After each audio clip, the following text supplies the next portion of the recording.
चंपावत का काल, the Champawat tiger.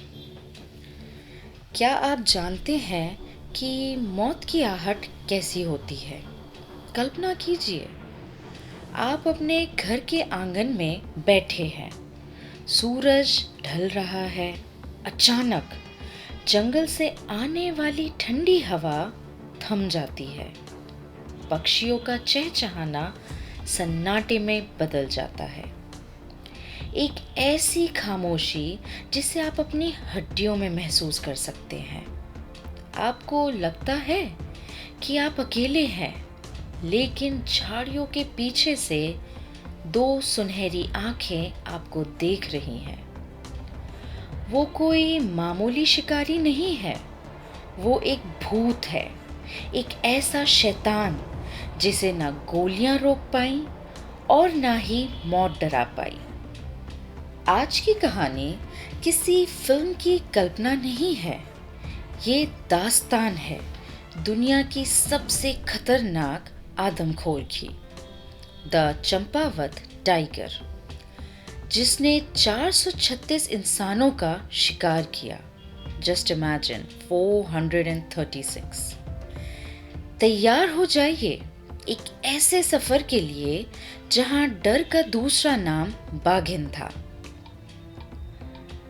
बात 19वीं सदी के अंत की है।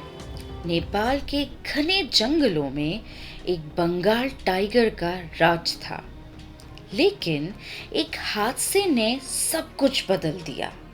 एक शिकारी की गोली बाघिन के जबड़ों को चीरती हुई निकल गई। नतीजा, उसके ऊपर के और नीचे के नुकीले दांत यानी कैनायंस टूट गए। अब वो कुदरती शिकार नहीं कर सकती थी, ना तो फुर्तीले हिरण, ना जंगली सूअर। भूख से तड़पते हुए उस शिकारी ने अपनी नजरें बदली। उसने देखा एक ऐसा जीव जो न तेज भाग सकता है, ना जिसके पास बचाव का कोई जरिया है। इंसान। नेपाल के रूपाल गांव में पहली मौत हुई, फिर दूसरी और फिर तीसरी। लाशों का ढेर लगने लगा। नेपाल की सेना बुलाई गई, लेकिन ये बाघिन छाया की तरह थी। फौज के आने से पहले ही वो गायब हो जाती। थक हार कर सेना ने उसे घेर कर भारत की सीमा की तरफ खदेड़ दिया, और इस तरह मौत ने उत्तराखंड के चंपावत में कदम रखा। चंपावत पहुंचते ही जैसे कयामत आ गई। एक बाघिन अब सिर्फ शिकारी नहीं थी, वो एक रणनीतिकार बन चुकी थी। उसकी चालाकी तो देखिए, वो कभी एक गांव में दोबारा शिकार नहीं करती थी। आज अगर चंपावत के दक्षिण में हमला हुआ, तो अगला शिकार 20 मील दूर उत्तर में होगा। लोग खौफ के मारे कांपने लगे। खेती बाड़ी रुक गई। बच्चों ने स्कूल जाना छोड़ दिया। सूरज ढलते ही पूरे चंपावत में कर्फ्यू जैसा सन्नाटा छा जाता था। बाघिन इतनी निडर थी कि वह बंद दरवाजों को तोड़कर अंदर सो रहे लोगों को घसीट ले जाती थी।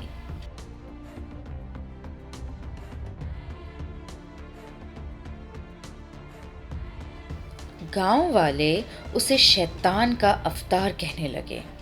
उस समय तक उसके खाते में 435 मौतें दर्ज हो चुकी थी। 435। सरकार ने इनाम रखे, बड़े बड़े शिकारी बुलाए, पर हर कोई नाकाम रहा। साल 1907 जब उम्मीद की सारी किरणें बुझने लगी, तब नैनीताल के कलेक्टर ने एक खत लिखा। किसे? एक ऐसे शख्स को जो पहाड़ों और जंगलों को अपनी हथेली की तरह जानता था। एडवर्ड जेम्स कॉर्बेट, यानी जिम कॉर्बेट। जब कॉर्बेट चंपावत पहुंचे, तो वहां का मंजर देखकर उनकी रूह कांप गई। उन्होंने अपनी डायरी में लिखा, गांव वीरान थे, ऐसा लगता था जैसे वहां सालों से कोई रहता ही ना हो।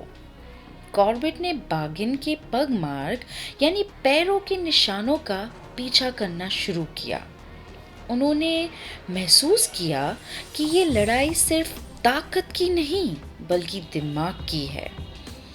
बागिन उन्हें चकमा दे रही थी, मानो वो कॉर्बेट के हर कदम को जानती हो। तभी एक 16 साल की लड़की पुनी का शिकार हुआ।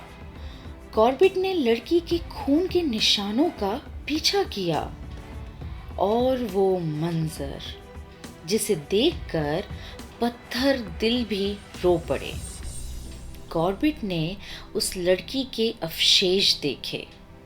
अगली सुबह कॉर्बेट ने अपनी जिंदगी का सबसे बड़ा जुआ खेला। उन्होंने तहसीलदार की मदद से 300 गांव वालों को इकट्ठा किया। प्लान था शोर मचाकर बाघिन को एक सकरी घाटी की तरफ ढकेलना, जहां कॉर्बेट घात लगाकर बैठे थे। शोर शुरू हुआ, ढोल, नगाड़े, चिल्लाने की आवाजें। तभी झाड़ियों के पीछे से एक पीली लकीर बिजली की तरह कौंधी। बाघिन सीधे कॉर्बेट की तरफ झपटी। पहली गोली चली, धाएं, चूक गई। दूसरी गोली बाघिन के कंधे पर लगी। वो और पागल हो गई। अब वो कॉर्बेट से महज कुछ फीट ही दूरी पर थी। कॉर्बेट के पास आखिरी राउंड बचा था, धाएं। और वो आदमखोर जिसने 2 देशों में तबाही मचाई हुई थी, एक आखिरी दहाड़ के साथ चट्टान से नीचे जा गिरी। आतंक का अंत हो चुका था। जब उस बाघिन की जांच हुई तो पाया गया कि उसके दांतों में लगी चोट ने उसे कातिल बना दिया था। जिम कॉर्बेट ने दुनिया को बताया कि बाघ स्वभाव से आदमखोर नहीं होता, हम इंसान ही उसे मजबूर कर। चंपावत की वो बाघिन तो चली गई, पर उसकी कहानी आज भी पहाड़ों की हवाओं में गूंजती है। चंपावत की इस बाघिन की कहानी ने गिनीज बुक ऑफ रिकॉर्ड में भी अपनी जगह बनाई।